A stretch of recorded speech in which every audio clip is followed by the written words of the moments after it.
professora, para a gente começar, nós vivemos um cenário de desmonte das universidades públicas e diversos ataques aos servidores. Qual que é a sua avaliação desse momento no que se refere à carreira dos professores das instituições federais de ensino? Bom, Fernanda, a nossa carreira corre um risco muito grande, né? E já não é de agora, né? Esse risco é um risco que vem sendo anunciado desde os anos 70. Eu estava estudando um texto hoje que é dos anos 70, que avalia a reforma do ensino médio de 1971, e ele falando dessa questão do financiamento do ensino superior. O governo com a mesma história, a mesma conversa de que gasta-se muito com o ensino superior e pouco com a educação básica, que isso devia ser invertido, né? Isso está lá na raiz da reforma universitária de 1968.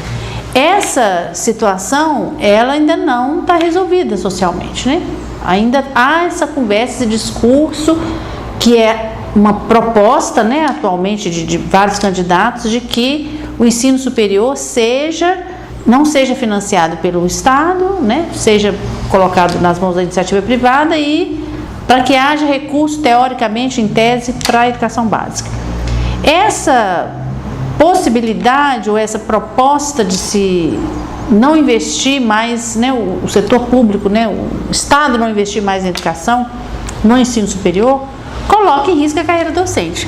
Porque a gente sabe que a carreira nas instituições privadas, ela é uma carreira muito mais sofrida, muito mais precarizada. Então a gente sabe que nós temos no horizonte essa disputa, né, inclusive pelo mercado das instituições privadas, que hoje tem na educação um produto muito lucrativo, essa pressão então sobre o governo para que ele não financie a educação superior. E com isso a nossa carreira fica frontalmente ameaçada, porque a carreira docente no espaço público, ela é a que mais se resguarda da precarização, dos baixos salários, né? Da condição de trabalho. Na média, a gente tem professores na iniciativa privada com salários muito altos, mas na média o nosso salário se mantém estável e um pouco mais alto do que as outras. E até do ponto de vista das condições de trabalho. Quantos professores na iniciativa privada têm um gabinete ou tem um laboratório, tem insumo sempre que precisa, né?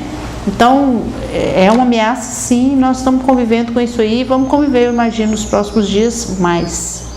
Você acredita em alguma mudança nos próximos anos, ou no curto, médio prazo? Nós estamos na semana da eleição.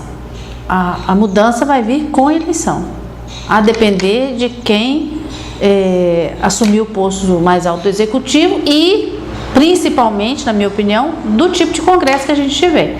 Se a gente tiver um congresso mais conservador, mais reacionário, nós corremos um risco maior num curto prazo. Se tivermos um congresso mais progressista, né, que garanta os direitos, né, dos trabalhadores, inclusive o direito à educação, né, especialmente, podemos ter uma reversão dos prejuízos que já estamos contabilizando aí de 2016 para cá. Então, estamos vivendo um momento no limite. E eu fico muito apreensiva, ao mesmo tempo em que eu guardo esperança, é aquilo que Gramsci falava, né? O otimismo na luta e pessimismo na razão. Eu vejo que o cenário não é favorável, né? As investidas contra o ensino superior são muito grandes, né? Contra a carreira docente, especialmente.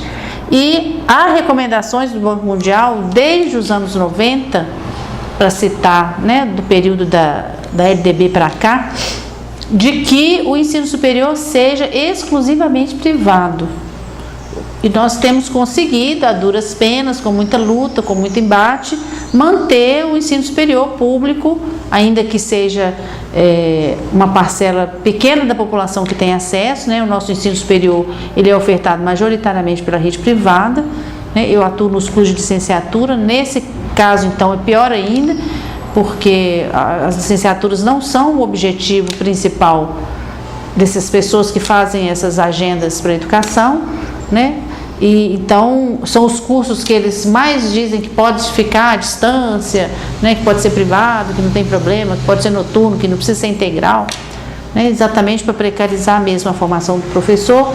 Então a gente corre esse risco e eu penso que esse limite, essa semana é uma semana decisiva, né? A gente tem que ter muito cuidado com o que a gente vai fazer dessa eleição, né? Quem que a gente está colocando à frente de políticas tão importantes. A depender de quem for eleito, o nosso risco é imediato, né? Vários candidatos já falaram publicamente que vão privatizar o ensino superior, né? E a julgar pelas recomendações que vêm das agências internacionais, essa privatização ela seria muito coerente com o que essas agências induzem, né? Indicam, solicitam, enfim, recomendam. Então nós temos esse risco. Essa semana é a semana que nós temos que ter aí muita luta, muito debate, muita apreensão também. Não podemos cochilar, não. A gente falou sobre a educação superior, mas a educação básica também vive um momento complicado, né? Qual o impacto que a reforma do ensino médio e a BNCC tem sobre a formação e sobre a carreira dos professores? Total impacto. A reforma do ensino médio, ela prevê a redução da carga horária de todas as disciplinas, à exceção de português e matemática, né, que ficarão obrigatórias nos 3 anos. Então, todas as demais, história, geografia, sociologia, filosofia, lembrando que filosofia e sociologia já não são mais obrigatórias, elas têm uma obrigatoriedade muito limitada ali nos outros, no 2º e no 3º ano, e mais a presença da figura do notório saber, que a princípio seria para as disciplinas do eixo de formação, do itinerário profissionalizante, mas a gente sabe que isso hoje já é estendido a outros conteúdos, né? Então nós temos hoje algumas centenas de professores só com ensino fundamental, alguns milhares só com ensino médio e outros tantos que têm formação no ensino superior, mas não têm licenciatura.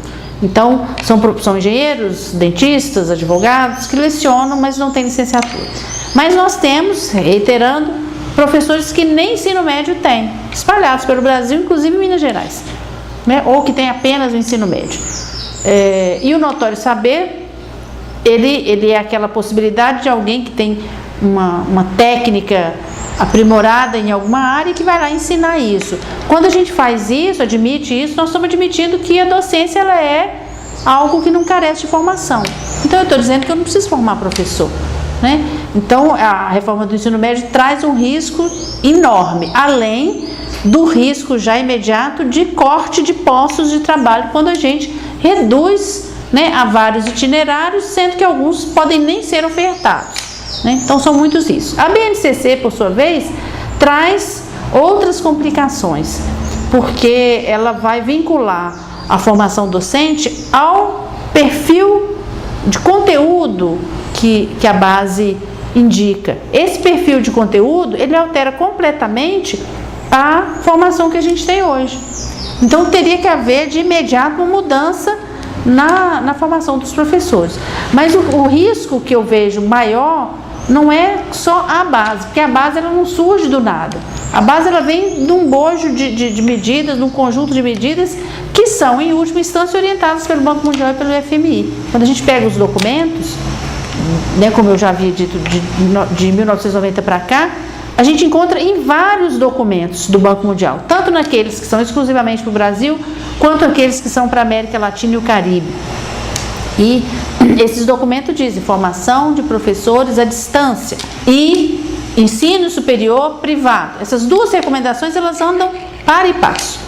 Então é preciso que a gente esteja atento a isso, né? A gente tem aí na base nacional e na reforma do ensino médio duas pontas de iceberg. Mas não são o nosso maior problema, né? Porque se essa recomendação não se concretizasse nem na base, nem na reforma do ensino médio, ela ia se concretizar por outros caminhos, né? Como já vem sendo feito aí ao longo dos anos. Então nós temos essa questão aí grave para a gente perseguir, né? E equacionar. Quando a gente fala em educação no Brasil hoje, um assunto bastante comentado é a escola sem partido, que serve de base para projetos de lei que estão tramitando em municípios, estados, até no Congresso. Se efetivamente virar lei no país, o que esse programa representa? Um retrocesso, né? Ele representa um retorno aos tempos da ditadura. O programa Escola Sem Partido, ele pressupõe a vigília, né? O domínio do que o professor vai trabalhar na mão de terceiros, né? E de uma forma muito esquizofrênica, porque o professor ele não pode dizer, né, resumindo aqui em poucas palavras, ele não pode trabalhar em sala de aula nada que ofenda ou que contrarie as crenças dos alunos. Ora, eu sou professora de história. Qualquer coisa que eu falar pode contrariar a crença de qualquer estudante. E se houver uma denúncia, o site, né, da ONG Escola Sem Partido tem já modelos de denúncia, né? E esses modelos estão lá. Então, se você quiser denunciar seu professor, faça assim. E tem lá um modelo, né? E esse modelo pressupõe que qualquer coisa que o aluno ou a família dele se sentir incomodado. Então, por exemplo, se eu estiver falando lá da reforma protestante, eu fizer uma crítica à reforma protestante, qualquer que seja, procedente ou improcedente, que é possível, né? Eu posso fazer uma crítica e me equivocar na hora da aula, isso é possível. E o aluno se sentir ofendido, o pai dele pode ir lá e proibir que eu faça aquilo. E outra, o programa da aula tem que ser apresentado para as famílias antes da aula. Então eu costumo brincar com os meus alunos que aquela ideia brilhante que a gente tem na véspera da aula, nós não vamos poder ter mais. Porque se eu não comunicar o que eu vou fazer, eu posso ser interpelado porque eu não comuniquei. E isso gera um ambiente de censura sem precedente, sem limite. Porque todos poderão te denunciar. Então o professor vai trabalhar numa situação de angústia e de apreensão muito grande, né?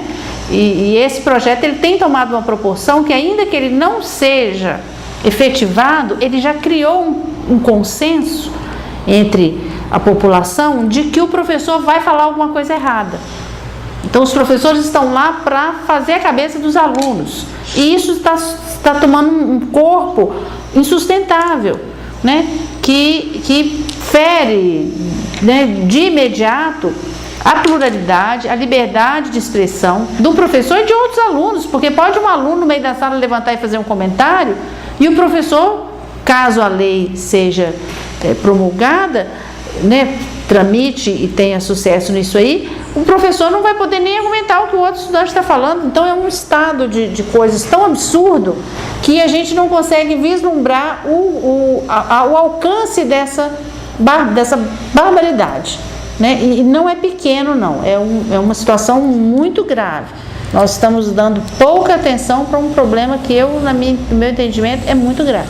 A gente devia estar discutindo mais, a gente devia estar se posicionando mais, porque não é simplesmente impedir que o professor fale uma ou outra coisa que esteja errada, não. Até porque quem vai dizer o que está errado? Né? Então, nós estamos colocando na mão da família definir o que é errado e o que é certo, e não do professor que estudou, que tem um conteúdo, que tem um embasamento teórico, filosófico, né, para a sua ação docente. A gente já está vivendo casos de censura e perseguição política de professores, né? A gente pode falar em uma tentativa de criminalização da liberdade de cátedra e do pensamento crítico? Sim, eu creio que sim. Eu entendo que podemos sim. E há ameaças. Há poucos dias uma aluna, ao término da aula, ela falou: professor, tem uma colega nossa ali, um colega, né, não lembro exatamente se era homem ou mulher, que vota para o candidato tal, né? E aparentemente era o candidato que eu não votaria nele. E, né, tipo assim, me avisando para eu tomar cuidado. Eu falei: não precisa preocupar não, que eu sei o que eu estou fazendo. E já teve casos de um aluno me chamar e falar: olha, professora, um colega meu lá de Brasília, que é da polícia, ficou sabendo da ementa da sua disciplina. Sim. Quer dizer, o que uma pessoa lá de Brasília pode saber de uma ementa de uma disciplina que eu dou aqui? Qual seria o interesse dessa pessoa de vasculhar a minha vida e descobrir que aqui em Sócio tem uma professora que trabalha com uma disciplina com uma ementa tal, que nem é uma ementa revolucionária, não. É estrutura e funcionamento do ensino fundamental e médio. Se você entrar lá, com a legislação educacional, situação produtiva, né? Então, quer dizer, nós já estamos sendo vigiados. A gente só não sabe. Então já tem gente vigiando, já tem gente fazendo denúncia, só não chegou ainda na minha porta, mas já chegou na porta de outros. Isso não significa que eu não estou sendo vigiada. Provavelmente estou. A situação é muito grave. Então, independente da lei ser aprovada ou não, como eu disse, nós já vivemos o clima da perseguição e do controle, né? Então, o fato de ter pessoas que sabem o que você faz na sala de aula, e o que eu faço na sala de aula não é segredo, né? Você pode entrar na minha sala de aula a qualquer momento, como não é segredo, não deve ser segredo, o que nenhum professor faz. Mas é claro que eu estou falando uma coisa e pode chegar alguém que não concorde. Só que isso não pode ser motivo para criminalizar e nem para impedir que eu fale. Porque o que eu falo na sala de aula tem um embasamento teórico. A teoria que eu adoto pode não ser do consenso, como não é, porque nenhuma teoria é. Mas nós temos casos menos complexos do que as disciplinas de políticas, né, ou de filosofia, que são, por exemplo, quem trabalha com a formação da Terra.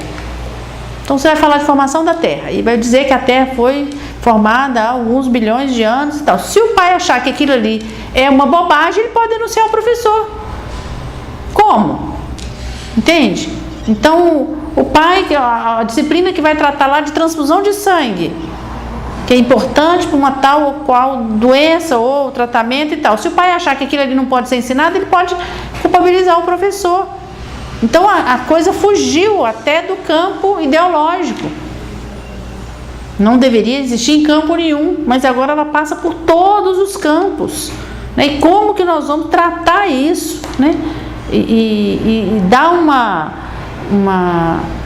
um direcionamento para esse debate, para que essas pessoas não partam para o enfrentamento, né? E para a denúncia, mas nós já temos casos de denúncia. Então, a criminalização ela é o próximo passo, né? E por isso, de novo, esse momento que a gente está vivendo, que é um período eleitoral, ele é tão sério. Dependendo do que a gente aprova nessa eleição, nós estaremos lançando ao poder pessoas que admitem a culpabilização do professor, né? Então, daí, o presidente da República sozinho não pode prender professor nenhum, mas ele tem uma ascendência sobre o Congresso, pode vir a ter, né? E pode mobilizar e pode fazer isso e converter numa lei muito mais rigorosa do que essa que a gente está vendo aí. Então, é um cenário muito sério, muito tenebroso, eu acho. Vivemos tempos difíceis. Nós não podemos esquecer, Fernanda, que a nossa carreira no ensino, no magistério superior, ela é uma carreira privilegiada, quando a gente pensa nos professores no Brasil. Os professores da rede pública são professores que têm um dia a dia muito sofrido, né? Eles convivem com as misérias mais difíceis, né? Com a violência, com a fome, com as famílias com seus problemas mais graves, né, com droga. Então, a nossa carreira, a gente aqui, especialmente aqui na UFV, né, aqui em Viçosa, que a gente tem um respeito da comunidade muito grande, a gente vive um mundo quase que um mundo de fantasia, né? Quer dizer, eu chego para trabalhar e eu tenho uma secretaria que, se eu precisar de um xerox, uma cópia está lá, se eu precisar de uma impressora, ela aparece, se eu precisar de energia elétrica, está lá funcionando, se eu quiser internet, tem, né? Eu preciso de um livro, tem na biblioteca, eu preciso de tempo para ir num congresso, ainda que eu não tenha financiamento, mas eu tenho a liberação para ir, e isso não acontece na educação básica. Então, os nossos colegas professores da educação básica, eles têm um mérito infinitamente maior do que o nosso, porque trabalhar nessas condições é muito fácil. Por mais que a gente trabalhe muito, né? Mas é muito mais fácil para nós. E essas pessoas que estão lá na ponta da educação, que estão fazendo o primeiro trabalho, o trabalho que é mais importante, eles convivem com uma realidade muito tensa. Tem professores que chegam para dar aula e eles não sabem se eles vão encontrar na turma os mesmos alunos do dia anterior, porque um deles pode ter sido morto, assassinado. Eles não sabem se eles vão poder dar aula, porque o tráfico pode começar um tiroteio e ninguém poder continuar dando aula naquele momento. Então, nós não podemos também esquecer que nós temos colegas nossos professores que têm uma vida muito difícil, né? E a nossa luta aqui, especialmente, né, pensando na ASPUV como o nosso sindicato, nós não podemos aqui na ASPUV deixar de pensar no professor da educação básica. que não tem uma carreira unificada, que não tem um plano de carreira decente, que não tem um salário decente, que não tem condição de trabalho, né, que não tem formação. Né? A gente vai para os eventos de educação que vão tratar de ensino, de currículo, de práticas, e não tem professor de educação básica, porque eles não têm condição de ir para esses eventos. Né? Quando a gente encontra alguns, por exemplo, você vai a Belo Horizonte, às vezes você encontra algum professor, por quê? Porque ele está lá em Belo Horizonte, o evento é lá, ele consegue ir. Mas se você faz um evento aqui em Viçosa, dificilmente você tem professores de educação básica participando. Exatamente porque eles são completamente fora desse ambiente, né? E se a gente fala que ensino, pesquisa e extensão é importante para a formação do professor, por que esse professor, quando ele está lá na escola, ele fica completamente afastado desses três espaços de produção do conhecimento, né? Então nós não podemos esquecer isso não. A nossa luta, ela deve se estender também ao professor de educação básica. Esse sim é um sujeito batalhador. É a ele que nós devemos render as homenagens neste dia, 15 de outubro.